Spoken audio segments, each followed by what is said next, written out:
the Ugandan client does not rate user experience, which is the most important stage of the whole design process. It's wastage of time because you're designing a product, putting it on the market, but the user is actually not making use of this product. So they had to call me in as a UI UX designer. And when I started telling them about, oh, you people didn't make research, they felt like I was wasting time because they were time bad and they wanted the app finished as soon as possible. If when you're researching, you're looking for data. To fit this whole theme that we're talking about, data is important, making design decisions based on data. For those who just joined in, we're trying to understand how our audiences, how our customers, why do they click when they're on our websites? Why do they click when they are on our applications? What do they ignore? What frustrates them? What delights them? How do you balance data-driven decisions with creativity? When you look at personalization, it's the system understanding you. For customization, it's you who's telling the system what it should do. Personalization reduces noise, so we get faster paths to value because personalization is a service. And for businesses, it increases conversion and retention. Good personalization should be relevant, meaning you're studying the user's behavior. You're bringing something that is relevant to this user. Data tells us what is happening, and UX research tells us why. Key point here is your design should read like a story, not a spreadsheet. If I'm trying to create an account, you have no business telling me, oh, by the way, these are the other items you can buy. You see how nice it is when you open Netflix and they tell you, because you watched Betrayal in something, you can also watch the Blacklist. I'm very excited because it's like you guys have been observing my listening activity. When you over-personalize, you may cross that privacy line. And now it may not feel like personalization anymore. It now feels like surveillance. You know too much about this person. So it is no longer now a service, but then something that feels creepy to the user. Data doesn't have to replace creativity, but we can use that to strengthen the way we work and our workflow in general to be able to impress our users. Ladies and gentlemen, welcome to another monthly webinar series at Agile Media Africa, when we bring on experts like yourselves who work in the day-to-day business of speaking about UX. You make them so simple. So we very much appreciate making time for you to be able to come. I will start off by setting the pace for this conversation. I always think that not even just visibility, but user friendliness of all these apps that are mushrooming. A lot of them can be on the phone, a lot of them can be seen on your desktops, but you'll think, this doesn't work for it. For Agile Media, we're always helping businesses set up websites, and you'll see different preferences of the different clients. It's nice to explain what data-driven UX design means, what even design means. Where does creativity come in to use the analytics that you as creators already have that shapes the behavior of the clients, but also the users. So we hope you can educate those who don't already know and help drive insights. I'm always delighted to be hosting these webinars. This is our second last webinar of the year 2025, so we're quite excited. And this topic today is using data-driven UX design to enhance audience engagement. I'm Aggie Patricia Turwomwe, CEO at Agile Media Africa. It's an honor to help audiences understand such paradigms. Today, it's going to be exciting. If you're a designer, a marketer, communicator, PR person, or just anybody trying to understand how to bring more awareness to their business or reach out to their target audiences, this is the webinar for you. And I think today we'll talk about what the real methods are, what are the analytics, the real examples of using UX design in action, but also how do we explore that raw data into design that people can actually interact with, look at how this affects engagement of storytelling and communication strategies. So without further ado, allow me introduce our very first speaker, Mr. Raymond Muhindo. Raymond has a gift for taking user behavior and turning it into practical design decisions. He'll show us how data, but also simple metrics can become design actions that transform platforms from hard to use to hard to live. Raymond, welcome to the webinar. Please share your insights. Hello, everyone. Good evening. It's evening in Uganda. My name is Raymond, as I've been introduced, and I'm a UI UX designer. I'm a creative designer. I think I also touch some communication roles. I have experience using data to communicate. Before you communicate, you have to gather materials that you're going to use for communication. One of the processes is designing a few materials. I want to believe all of us on this call have some experience in design. Yes. Okay. I want to admit I was not ready for being the first to speak, so you forgive my silence. I would like to share my opinion about data-informed design, which I believe is making decisions based on evidence, not assumptions. In this case, evidence from the data. For UI UX, which is user interface and user experience design, evidence is usually got from data. You have to collect data before you even start design. That is what UX is. UX is the first stage of designing in UI UX. User experience means you have to first collect data from the users of the product that you're going to design before you actually design it. So making data-informed decisions to design means getting qualitative and quantitative data, collecting it from different users. It could be through interviews, feedback, usability tests. For quantitative data, it can be analytics sometimes, it can be heat maps. I'm going to share a few tools that you could use for this. I wasn't very well conversant with heat maps, but I realized it's a very good way to pick user data because heat maps will show you how users are actually interacting with your product or with your design. I recently discovered some tools. I haven't tried them, but I think in my next walkthrough, I'm going to see how to integrate these tools. From my experience with design, I've noticed a trend mostly in the environment I work in, which is Uganda. I realize the Ugandan client does not rate user experience, which is the most important stage of the whole design process. And this includes collecting this data we're talking about. The Ugandan client expects you to jump straight to the design. When you tell them about the user experience data collection, most of the time they want you to skip those expenses because to them it looks like an expense rather than a crucial stage of the whole design process. Most of the Ugandan products or the Ugandan designers are jumping that stage for some reason, which is not a good thing in my opinion, because it will make you end up with probably a very good UI, but not usable. That if you ask me is wastage of time because you're designing a product, putting it on the market, but the user is actually not making use of this product. So I believe we could make better strides to improving mindset change with the clients. And also I try to understand them. They're trying to reduce the cost because it's expensive to run this X research. It takes the cost a bit higher, and most clients want to cut that cost. I worked with a client some time back, and they straight away started from developing, and they made an app. It was a farmer's app.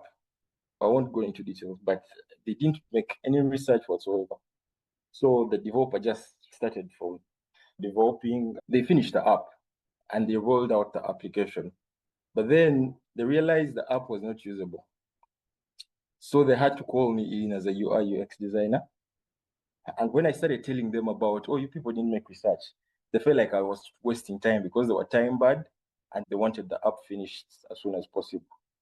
So I had to convince them and tell them, no, we need to first make research because you're making this for users. Yes, you want a designed app, but I'm not just going to make random designs for you to develop. I need to understand who the user is. And because we were time bad, I didn't really carry out that traditional research of interviews and all. I had to use different methods to understand who this user is and who I'm designing for. We ended up with a better app. We had some development complications, which is another story for another day, where developers don't execute our designs the right way. But I felt like we achieved a little bit more after we redesigned the app and after doing the research. So that's the kind of difference research can make. I'm using the word research, but I also want us to substitute that word for data.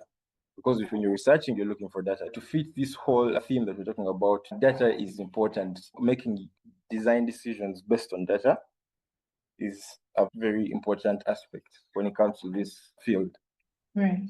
That's impressive, Raymond. Yes. You make a valid point. Designers. These tools are heat map tools. They will get shared in the chat. I think they are for paying, but they have free trials. You integrate your product in those tools and they will show you how users are using your tool. These are some really good tools for research. It could summarize a lot of stuff you have to do as researchers. Mostly that's it from my side. Data is quite an important aspect of this field. Thank you, Raymond, for helping us understand what we're talking about. For those who just joined in, we're trying to understand how our audiences, how our customers, why do they click when they're on our websites? Why do they click when they are on our applications? What do they ignore? What frustrates them? What delights them? For example, when you go to a restaurant, you'll say, oh, wow, I had such a great experience. Now it's the same for digital, I feel.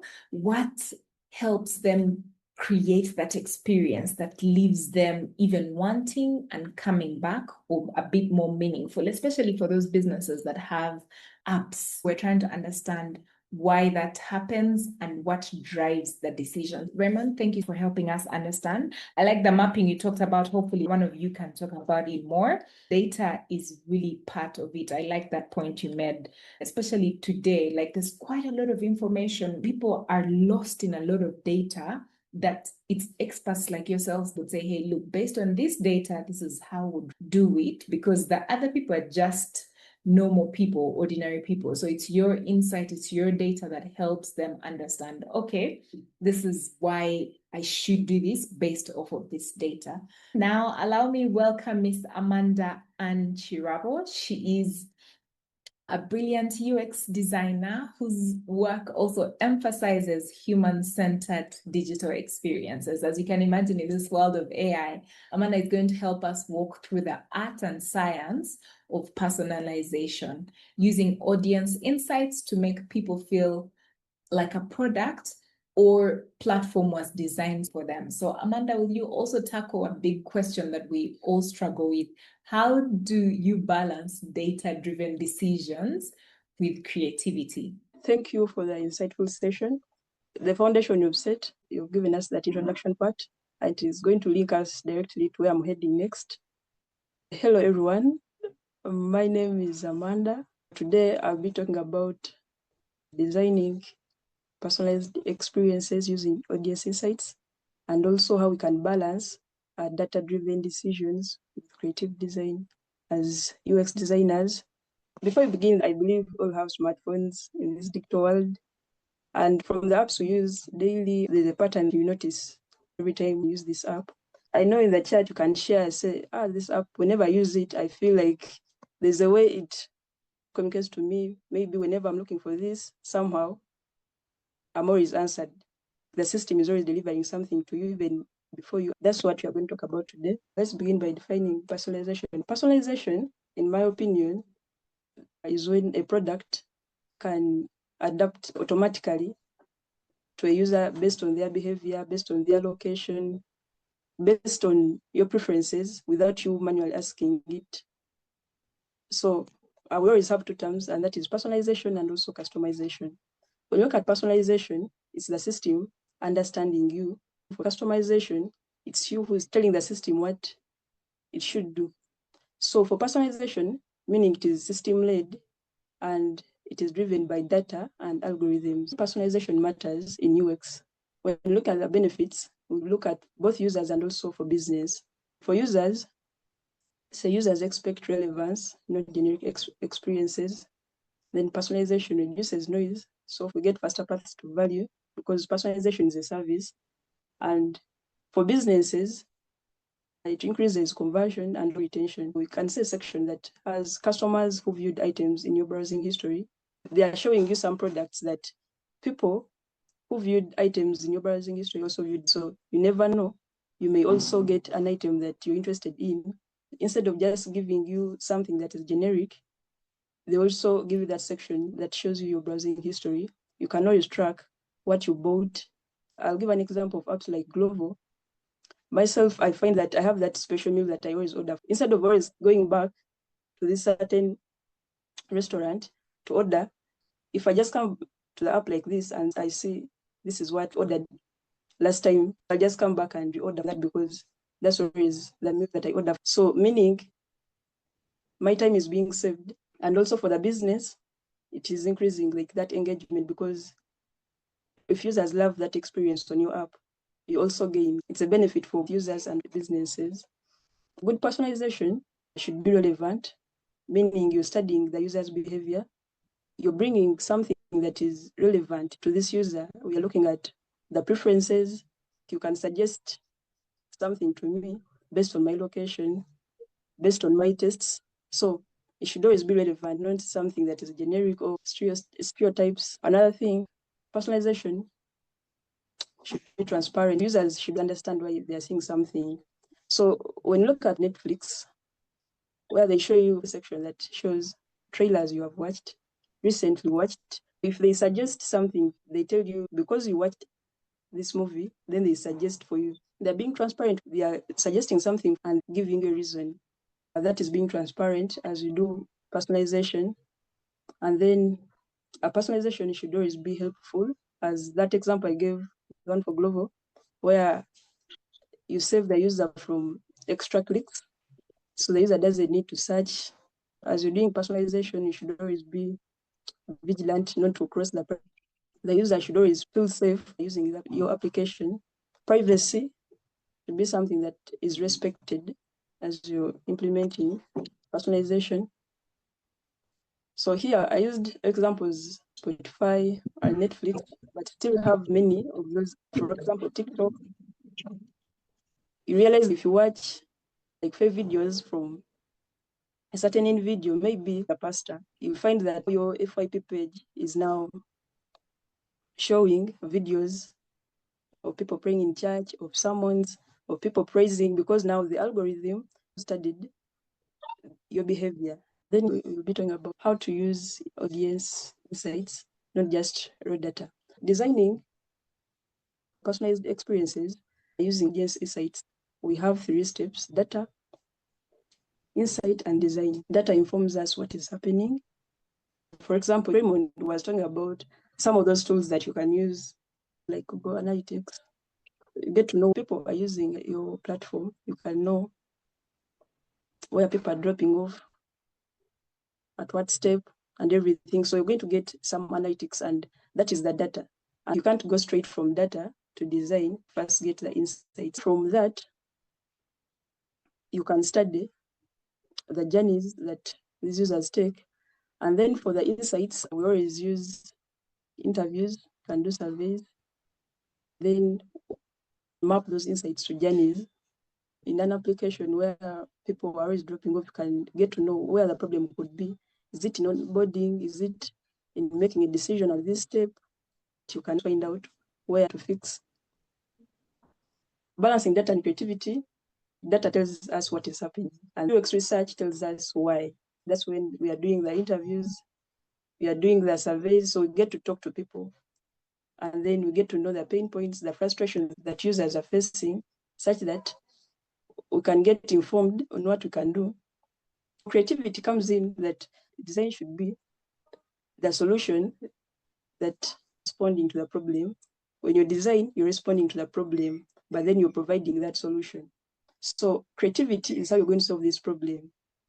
You always work in loops, get the data, know what is happening, do the research through interviews, through surveys, then you can get to know how can we do this, because from insights or from the data, you can't tell that, okay, let's design this. So it should always be in steps. I really like the insights you've shared so far. You brought it home with apps like Spotify and YouTube and TikTok. A lot of people are always wondering, why are they showing me such videos? Like if someone is pregnant, they're now showing them baby products, or someone listened to country music, then they keep following them with the same similar country music. That's really nice that you help us understand it in that perspective.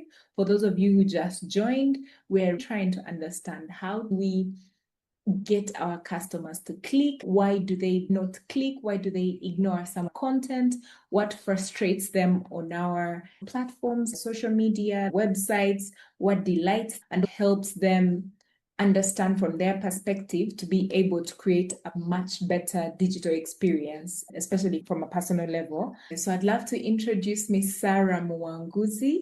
She is also a UI UX designer who blends storytelling with design in a way that brings digital experiences to life. Sarah will take us through visual storytelling. How do we turn data into engaging designs that help our clients realize better data? Tell us examples, show us measurable improvements in engagement when UX becomes intentional. Welcome.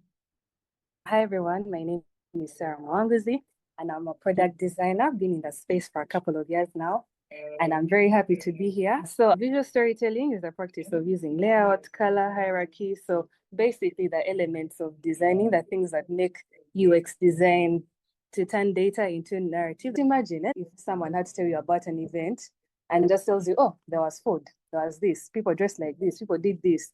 And then another person comes and tells you, hey, by the way, like at the event, it started at this time and this and that and that. You're going to feel more compelled to the person that's narrating about that event in a story form, as opposed to someone just telling you, there was food, there was juice. Visual storytelling means showing, not overwhelming, therefore simplifying complex information, guiding attention through clear visual cues and hierarchy. In hierarchy, it's important to know what needs the most attention in that moment. People who are designers get this, but again, I think this cuts across. All of us have interacted with hierarchy everywhere, and then creating a flow so the user feels led, not lost. One of the reasons I have used footsteps in my slides is to explain that this is like a journey, not just a thing. We load them with information.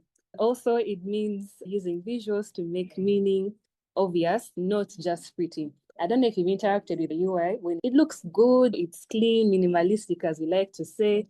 But then when you try to book a ticket for an event, it doesn't make sense. You'd rather make it as obvious as possible.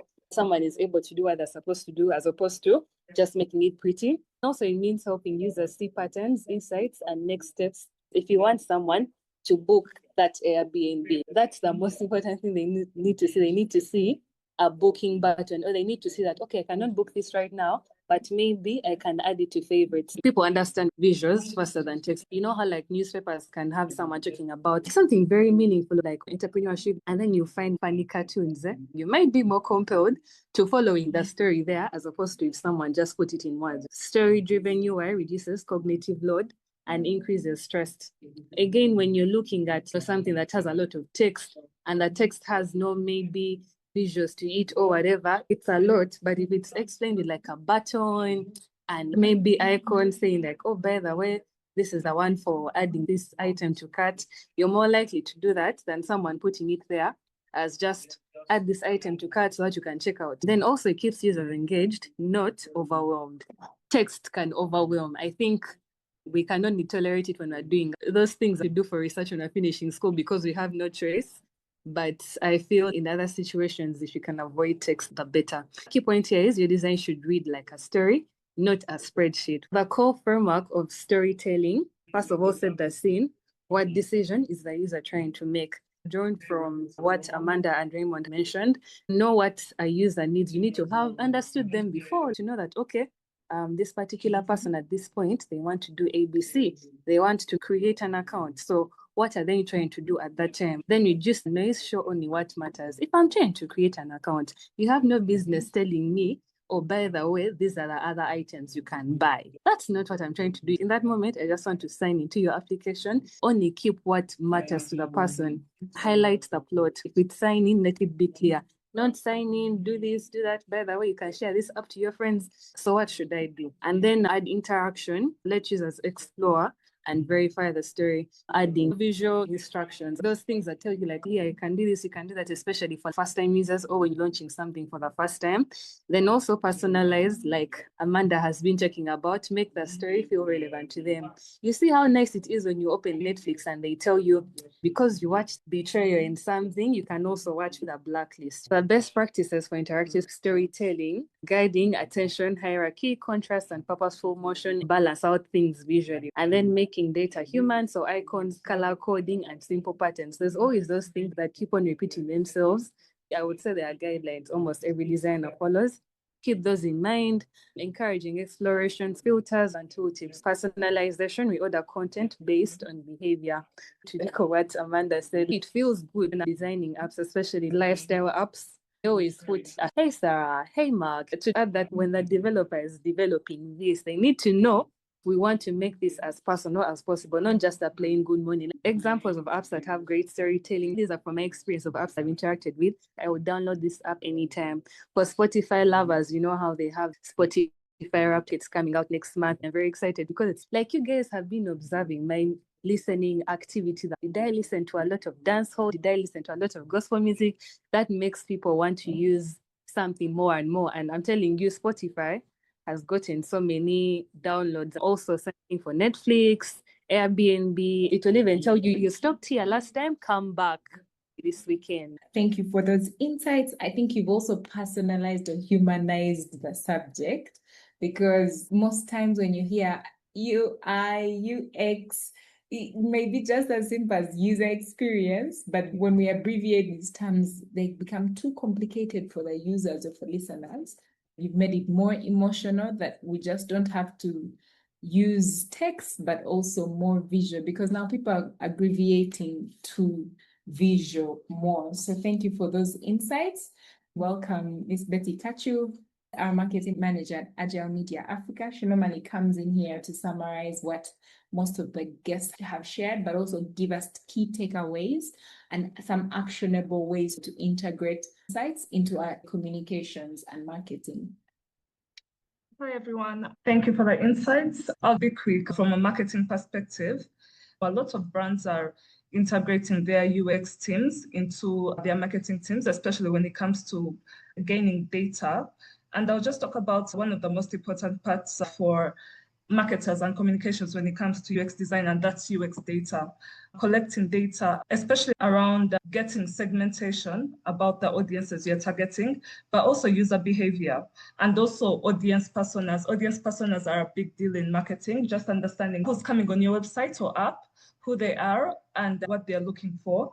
Breaking down the entire user journey. In Uganda, SafeBorder is a transporting app. What they do is that they will work with the UX designers to get data on how long each persona stays on their app, where the biggest pain points on their app, and then they'll use that data to craft their marketing and communications strategies or campaigns. This is a huge thing in marketing, so involving UX designers to bring in the data for creating marketing and communications campaigns. It's also used with social media, especially that part of gaining the call to actions, like when users go at the endpoint, how long do they stay, how easy it is to navigate on the app, and what they're looking for. Jumia Uganda is also another brand in Uganda that does this really well. Also getting insights from the UX data to create educational content, build FAQ posts, and monitor engagement to see which content resonates the most with their audience. It has also helped a lot with personalized campaigns to deliver content based on user behavior and preferences, and also content hierarchy to ensure that the key information where users are spending the most is what is accessible. My key takeaway is that if you're using data in your marketing and communications campaigns, it will help improve engagement by integrating UX thinking and marketing to make more targeted content. Thank you, Ms. Betty. You also saved us some time, but I always love the insights you share, especially because they're practical. Like you mentioned, those in Uganda, the border hailing SafeBorder. You talked about this in past webinars. If it's raining, they'll send you a message about you being able to catch a SafeBorder because they have umbrellas. I think the ones that really drive the point home are apps like Netflix, Spotify, YouTube, how they'll follow you and suggest to you different content that you might need as well, just following your journey. So thank you so much, because these apps are following their users and trying to customize to their preferences. We see the comment from Bryce to Raymond. I mostly have a comment rather than a question. I thought what you mentioned, Raymond, about taking the time and commitment to collecting data for potential intuitive design was valuable. I do wonder how uncomfortable conversations can be when discussing change like this, especially from stakeholders or project managers who have control over what's prioritized. Absolutely. I think we've had that personally at Agile Media, our clients who have specific wants and taste as opposed to what probably should be done. But let's hear from you, a quick round, which we would like to call rapid fire. You might want to share what one of your speakers said that resonates with you most and a key takeaway. Raymond? From the angle of what I talked about, the UX part of the whole design process, I've personally found it disturbing to convince clients that I'm not designing for them, rather I'm designing for the final use of the products. Because this is quite a new thing in Uganda. People don't even know that it's a practice to design products before developing them. Convincing someone that's going to pay you about something they don't want you to do is quite challenging. And it's something we're still working towards. It will improve with time, but it's quite challenging for me as a designer. Amanda's presentation was interesting with the personalization. And I have a few apps that I have seen a very huge difference. There is Apple and Spotify. There's a very huge difference between Apple and Spotify. Apple has the best user interface, but then the worst user experience. Spotify has the best user experience, but for 3 months I've been using Spotify and I'm not ready to change. I'm an ex-Apple Music user, but it all comes back to how important user experience is and how personalization is. So I'd like to thank Amanda for compiling that information. I think it was intriguing. I'm going to look deeper into personalization. I hadn't appreciated how much difference it could make. Thank you. Now, it would be nice for you to come back, Miss Amanda, and summarize your insights that you had left and give us your key takeaways. The only thing I wanted to mention was privacy concerns in personalization. When you over-personalize, you may cross that privacy line. And now it may not feel like personalization anymore. It now feels like surveillance. You know too much about this person. If you start identifying sensitive topics like health, religion, politics, I'll send a link about Target, a platform, identified that the girl was pregnant even before the father of this daughter knew that the daughter was pregnant, but it was a platform which noticed all this from the purchases that this girl was making on the platform. So that was crossing the privacy line, knowing too much about the user. So some of the things you can do to protect, we cannot include preferences and controls. The user should be able to turn off all edit interests, respect privacy. There is a law that is mainly used in the EU. So we can look at always getting that data that is necessary. Don't get the data you don't need, get that necessary data and ask for consent. I put 2 interfaces. One is from AudioMark, a platform they use for listening to music. You can see one section has songs for you. These are gospel songs. These are songs that they suggested, and also the playlists you might like. Still, these are albums that contain the songs that I always love listening to. Then this screenshot shows an ad attacking the user in some way because it is mentioning some sensitive data. As you can see the headline, still thinking about having a baby. So we saw you buying.